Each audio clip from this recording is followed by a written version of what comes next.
తూర్పుగోదావరి జిల్లా అనపర్తి మాజీ MLA Nallimilli రామకృష్ణారెడ్డికి Telugu Desam party అధిష్టానం నుండి బుజ్జగింపులు మొదలయ్యాయి. రామకృష్ణారెడ్డిని ఎమ్మెల్యేలు గోరంట్ల బుచ్చయ్య చౌదరి, నిమ్మకాయల చినరాజప్ప, జోగేశ్వరరావు కలిశారు. జోన్ 2 ఇన్ఛార్జ్ విజయకృష్ణ రంగారావు ఆధ్వర్యంలో 5 ఎమ్మెల్యేల బృందంతో తెలుగుదేశం అధినేత చంద్రబాబు స్వయంగా ఫోన్ చేశారు. అయినా నల్లమిల్లి రామకృష్ణారెడ్డి మెత్తబడలేదు. ఎట్టి పరిస్థితుల్లోనూ తనకే సీటును కేటాయించాలని నల్లమిల్లి అంటున్నారు.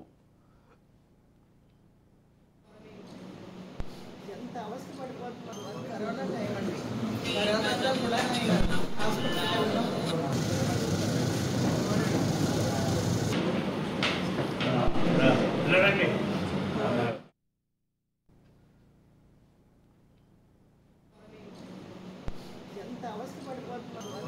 టైం అండి.